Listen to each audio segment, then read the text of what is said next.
నమస్తే. ఇన్నాళ్ళు నన్ను సపోర్ట్ చేస్తూ, ఎంకరేజ్ చేస్తూ మీ ప్రేమని నాకు అందిస్తున్న ప్రతి ఒక్కరికి కృతజ్ఞతలు. అలాగే ఈ వీడియో కూడా ఖచ్చితంగా మీకు ఉపయోగపడుతుంది. లైక్, షేర్ అండ్ సబ్స్క్రైబ్ చేసి మీ సపోర్ట్‌ని నాకు అందించండి. అలాగే ఈ వీడియో పట్ల మీకున్న అభిప్రాయాన్ని కామెంట్ సెక్షన్‌లో కామెంట్ చేసి తెలియజేయండి. ఇప్పుడు వీడియోని చూద్దాం. జ్యోతిష్య శాస్త్రం ఒక అద్భుతం. వేదాంగమైన జ్యోతిష్య శాస్త్రం అనేటువంటిది మానవ జీవన గమనానికి ఒక వరం. జ్యోతిష్య శాస్త్రం నీ జీవితంలో వెలుగునింపే ఒక భాష. ఆ భాష నీకు అర్థమైతే ప్రకృతి నీతో మాట్లాడుతుంది. అస్ట్రాలజీ నేర్చుకోవాలి అనుకునే వారికి అద్భుత అవకాశం. మురళీధర శర్మ గారి అస్ట్రాలజీ క్లాసెస్ అతి త్వరలో మొదలు కాబోతున్నాయి. 100% జాబ్ గ్యారంటీ. వివరాల కొరకు సంప్రదించండి. నమస్తే, వెల్కమ్ టు అవర్ ఛానల్. నేను పద్మిని. ప్రస్తుతంతో పాటు ప్రముఖ ఆధ్యాత్మికవేత్త, astrologer, life coach, Bala Tripura Sundari ఉపాసకురాలు శ్రీమతి సుధా గారు మనతో పాటు ఉన్నారు. మాట్లాడదాం. నమస్కారం అండి. నమస్కారం పద్మిని. బాగున్నారా సుధా గారు? ఫైన్, మీరు ఎలా ఉన్నారు? నేను బాగున్నాను. సుధా గారు, లక్ష్మీ యోగం మాకు కలగాలి అని కోరుకోని వాళ్ళు ఎవరైనా ఉన్నారంటే వాళ్ళు ఏ అవధూతలో అయి ఉంటారు. అంతే అంతే కదా. అది కూడా Lakshmi. Spirituality is also Lakshmi. బాబోయ్, అన్ని లక్ష్ములే. లెవెల్ లక్ష్మి అది. అదే. కానీ అవధూతలు మన వీడియోలు ఎందుకు చూస్తారు? మనకు అంతే. కావాల్సింది సామాన్యులు. లక్ష్మీ యోగం కావాలి, రకరకాల ఈతి బాధలతో బాధపడుతున్నాము, మాది ఫలానా నక్షత్రం, లేకపోతే మాది ఫలానా రాశి, మా ఫలానా లగ్నం, మాకెందుకండి, మా జీవితాలు ఇంతేనా, మాకు లక్ష్మీ యోగం అనేది ఉండదా అని అడుగుతుంటే భలే కష్టం అనిపిస్తుంది. ఎవరికైనా ఉంటుంది. అవును, ఉంటుంది తప్పక. ఎలా తెలుసుకోవాలి? ఒకవేళ ఏదైనా బ్లాకేజ్ ఉంటే దాన్ని ఎట్లా క్లియర్ చేసుకోవాలి? తప్పక నాకు ఒక్కసారి వివరిస్తారా? తప్పక మాట్లాడదాం.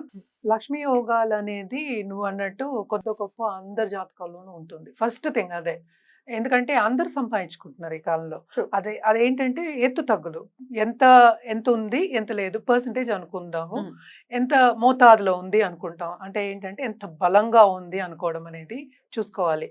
జనరల్గా మాట్లాడుకోవాలి అంటే మనం లక్ష్మీ యోగాలు కానీ ఎనీ యోగం ఫర్ దట్ మ్యాటర్ మనం లగ్నం నుంచే చూస్తాం. అంటే ఏంటంటే బర్త్ చార్ట్లో మనకి రాశి ఉంటుంది, లగ్నం ఉంటుంది, ప్లస్ దశా విశేషాలు ఉంటాయి. మన దశా విశేషాల గురించి కూడా చాలా మాట్లాడుకున్నాము. బట్ ఇవన్నీ ఉన్నప్పుడు ఇవంతా కలయిక కదా. ఈ మూడు కలిసినప్పుడు మనకి ఒక యోగం అనేది ఫామ్ అవుతుంది. అసలు యోగం అంటే ఏంటి అంటే, రెండు ప్లానెట్స్ కలిసి ఉన్నా, లేకపోతే కేంద్ర కోణాల్లో ఉన్నా, లేకపోతే బెనిఫిక్స్, న్యాచురల్ బెనిఫిక్స్. మనమేమో జూపిటర్ అంటే గురుడు అంటే అందరికన్నా బెస్ట్ బెనిఫిట్ కదా. గురువు కానీ, లేకపోతే వీనస్ శుక్రుడు కానీ, లేకపోతే బుధుడు, వీళ్ళందరూ ఎగ్జాల్టేషన్లో ఉన్నా. ఓకే, సో ఇలాంటి యోగాలు అనేవి ఫామ్ అవుతాయి. And also more than 2 planets in any 1 house. అంటే ఒక్కొక్క దాంట్లో భావం అంటాం. ఇప్పుడు 12 రాసులే, మళ్ళీ 12 భావాలే, 12 అవే ఇల్లులు అయ్యాయి. అంటే ఇల్లులు అంటే ఫస్ట్ ఏంటంటే మనం లగ్నం అంటాం, ఉదయించే సూర్యుడు. నువ్వు పుట్టావు కనుక అది లగ్నం అనుకుంటాము. రెండో ఇల్లు సెకండ్ భావం, అంటే ఫైనాన్షియల్ స్టేటస్ చెప్పడానికి అది ఉంటుంది. అలాగే మనం చూసామంటే 11th house చూస్తాం. నువ్వు పుట్టిన లగ్నం నుంచి యోగాలన్నీ చూడాలన్నమాట. So 11th house, second house and 9th house అంటే భాగ్యాధిపతి ఎక్కడ ఉన్నాడో చూసినప్పుడు, plus combination of Jupiter and Venus, శుక్రుడు ప్లస్ గురుడు, వీళ్ళందరితో కాంబినేషన్ అయితే లక్ష్మీ యోగాలు అనేవి ఫామ్ అవుతాయి. దీంట్లో ఏంటంటే దారిద్ర్య యోగాలు ఉంటాయి, అలాగే లక్ష్మీ యోగాలు ఉంటాయి. అంటే ఎంత మోతాదులో ఉంటాయి అనేది చూసుకోవడం అనేది వెరీ ఇంపార్టెంట్. ఎందుకు ఇంపార్టెంట్ అంటే, మనకి ఏదైనా ఈజీగా అయిపోతే హ్యాపీ ఫీల్ అవుతాం. ఏదైనా కష్టపడ్డాం అంటే అయ్యో కష్టపడుతున్నాం అనుకుంటాం. కష్టపడందే ఏమి రాదనేది ఒకటి క్వశ్చన్. నిలబడదు, దట్ ఈస్ ఓకే. బట్ కష్టపడినా రాకపోతే అది బాధాకరం. సో ఇన్ని పొజిషన్స్ ఉంటాయి దాంట్లో. కొంతమంది ఏంటంటే పుట్టినప్పుడే వాళ్ళు సంపదతో పుడతారు. గోల్డెన్ స్పూన్ తో, silver spoon, golden spoon, platinum spoon ఇప్పుడు. సో అలా కూడా ఉంటాయి. కానీ జనరల్ గా మనం చూసాము అంటే సెకండ్ లార్డ్, 11th లార్డ్ వాళ్ళ కలయిక ఉన్నా, లేకపోతే వాళ్ళు ఎగ్జాల్టేషన్ లో ఉన్నా, లేకపోతే కోణాల్లో ఉన్నా ఈ యోగాలు అనేవి ఫామ్ అవుతాయి. Plus 9th lord also. So ఒక్కొక్క మరి ధనుర్లగ్నం వాళ్ళు లేదా ధనస్సు రాశి వారికి లక్ష్మీ యోగం అనేది ఎలా కలుగుతుంది? కలగని పక్షంలో ఒకవేళ రావట్లేదు లక్ష్మి అనుకుంటే ఎట్లాంటి పరిహారాలు చేసుకో? ఓకే, ధను లగ్నం వాళ్ళకి లగ్నాధిపతి మనకి గురువు అయ్యారు. సో గురు టచ్ ఆల్రెడీ వచ్చేసింది మనకి. అలాగే మనం చూసామంటే సెకండ్ లార్డ్ మనకేమో శని అయ్యారు. శని ఎక్కడ ఎగ్జాల్టేషను? సో అదొక్కటి చాలు. అపర కుబేరులు అవడానికి అదొక్కటి చాలు. ఒకే ఒక కండిషన్ అంతే. అంటే దానికి మళ్ళీ మనం ఏంటంటే జాగ్రత్త చెప్పడం ఏంటి, దశ రావాలి. అంటే ఎయిదర్ జూపిటర్ దశ, గురుమా దశ, లేకపోతే శనిమా దశ వచ్చిందంటే ఇంకా చాలా బాగుంటుంది.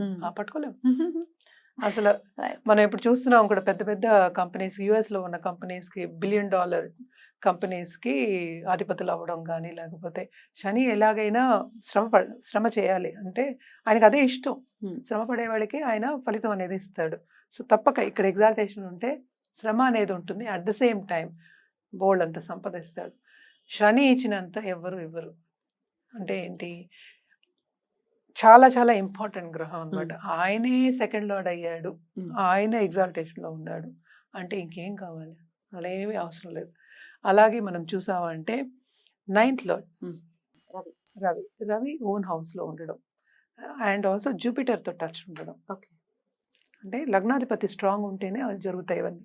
సో టచ్ ఉండడం అండ్ ఆల్సో అదే దశ రావడం అంటే ఏంటి, గవర్నమెంట్లో మంచి పొజిషన్ రావడం కానీ ఉన్నత స్థాయికి వెళ్ళడం కానీ బోల్డ్ అంత సంపాదించడం కానీ దాంట్లోంచి, అలాగే పొలిటికల్ కనెక్షన్ రావడం అంటే ఏంటి, ప్రామినెన్స్, ఒక ఫేమస్ పర్సనాలిటీ కింద రావడం కానీ జరగడం తప్పక జరుగుతుంది. అది మనం జాతకం చూసినప్పుడే మనం నిర్ధారించేయచ్చు. ఇక్కడ మళ్ళీ ఏంటి, గురువు ఏమో 4th లార్డ్ కూడా అయ్యారు మనకి. ఓకే. సో 11th లార్డ్ మళ్ళీ ఏమో మనకి వీనస్ టచ్ ఇందాకనే చెప్పు. సో గురు మళ్ళీ sun and also Shani also second lord మనకి ఇక్కడే కదా శుక్రుడితో కనెక్షన్ వచ్చిందంటే, సన్తో కనెక్షన్ వచ్చిందంటే ఇంకేం కావాలి, అసలు అంతులేని సంపద వస్తుంది అనమాట. మోస్ట్ ఇంపార్టెంట్ దాన్నిటికీ మనం చెప్పేది ఏంటి, ఎప్పటికైనా ఆ దశా విశేషాలు రావాలి అని చెప్తూ ఉంటాం. ఎవరికైనా సరే, ఏ లగ్నంకైనా సరే మనకి సెకండ్ లార్డ్ దశ వచ్చినప్పుడు, సెకండ్ లార్డ్ మంచి పొజిషన్లో ఉన్నప్పుడు తప్పక వాళ్ళ పోళ్ళంత సంపాదన ఉంటుంది వాళ్ళకి అని చెప్పచ్చు. అలా కొంచెం ఏజ్ వచ్చారు, ఏజ్ పీపుల్, వాళ్ళకేమో రిటైర్ అయిపోయారంటే వాళ్ళ పిల్లలు సంపాదించి పెట్టడం కానీ వేరే వాళ్ళు పెట్టడం కానీ జరుగుతుందన్నమాట. తప్పక ఈ రిజల్ట్ అనేది మాత్రం తప్పక వస్తుంది వాళ్ళకి అని చెప్పాలి. అలాగే వీళ్ళు రెమిడియల్ మెషర్స్ చేయాలి, ఏం చేసుకోవచ్చు, తప్పక గురు కాళ్ళు పట్టుకోవాలి. అంటే దక్షిణామూర్తి కానీ సాయిబాబా అనుకుందాం, ఎవరైనా సరే దత్తాత్రేయ స్వామి, వాళ్ళకి చేయడం అనేది వెరీ ఇంపార్టెంట్. ఫస్ట్ మనకి విజ్డమ్, స్పిరిచువల్ నాలెడ్జ్ ఇవన్నీ గెయిన్ అవ్వడానికి అది ఇంపార్టెంట్. తర్వాత శనికాళ్ళు, శనికాళ్ళు పట్టుకోవాలి అంటే ఎవ్రీ మండే సోమవారం అంటున్నా, సోమవారం తప్పక మనం రుద్రాభిషేకం చేయించుకోవడం, కంటిన్యూస్గా చేయించుకోవడం మంచిదన్నమాట. అండ్ ఆల్సో ఎందుకు అది చెప్తాము అంటే, బికాస్ శని ప్రీతి పొందడం అనేది కొంచెం కష్టం. అందుకోసమని తప్పక దేవతకి చేయడం అనేది మోస్ట్ ఇంపార్టెంట్, శివుడికి చేయడం అనేది వెరీ వెరీ ఇంపార్టెంట్ అనమాట.